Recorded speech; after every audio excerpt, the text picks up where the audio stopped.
धाराशिवच्या भूम परांडा कळंब परिसरामध्येही मुसळधार पाऊस सुरू आहे। भूममधील आंबी गावच्या चहू बाजूने पाणी तालुक्याशी संपर्क तुटलाय। रात्रीपासून वीज नाहीये, इंटरनेट विस्कळीत झाले। गिरीश महाजन आज जिल्ह्याच्या दौऱ्यावर आहेत। पावसामुळे शाळेला सुट्टी देण्यात आली।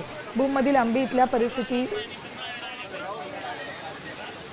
परिस्थितीचा आढावा घेऊन गावकऱ्यांशी संवाद साधला आमचे प्रतिनिधी बालाजी सुरवसे यांनी।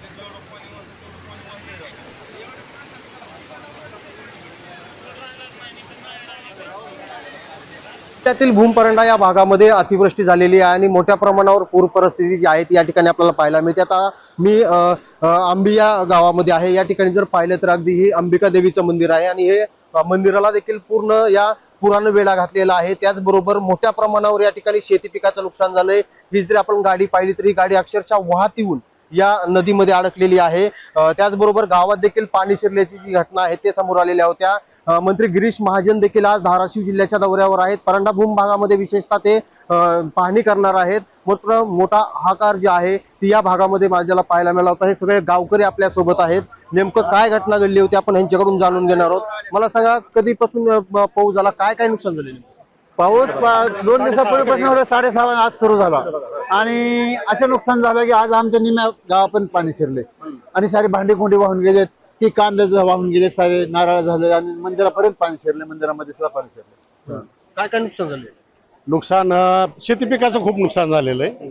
सोयाबीन आजच्या घडीला प्रत्येक शेतकऱ्याचं सोयाबीन पाण्यात आहे। शेतातलं पाणी बाहेर निघू शकलं नाही। आज 3-4 दिवस आहे सतत पाऊस आहे या गावामध्ये आणि पाऊस काय उघडीप द्यायला तयार नाही। पूर्ण दोन्ही तालुक्याचा जवळच्या मोठ्या गावाचा संपर्क तुटलेला आहे। शाळेतली मुलं शाळेत येऊ शकत नाहीत। दुधाचा ज्याचा धंदा आहे ते दूध घालायला गावात येऊ शकत नाही।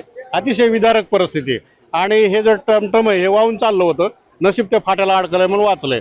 आणि गावाच्या मंदिर आता नवरात्रोत्सवाचा कार्यक्रम असतो, रात्री आरतीला पण माणसं येऊ शकली नाहीत। या ठिकाणी फार मोठा नवरात्रोत्सव असतो, परंतु एक 15 ते 20 लोक आरतीला आली, पण ती पण रात्रभर तिकडेच थांबलेली आहेत। अजूनही ती अलीकडे येऊ शकलेली नाहीत। म्हणजे 50 ते 60 वर्षाचं रेकॉर्ड मोडलंय असं ही जुनी जाणती वयस्कर माणसं आमच्या गावातले सांगतात। नाही आता isakal.com आहे देशातील नंबर 1 ची मराठी न्यूज वेबसाईट। प्रत्येक अपडेटसाठी isakal.com ला नक्की भेट द्या।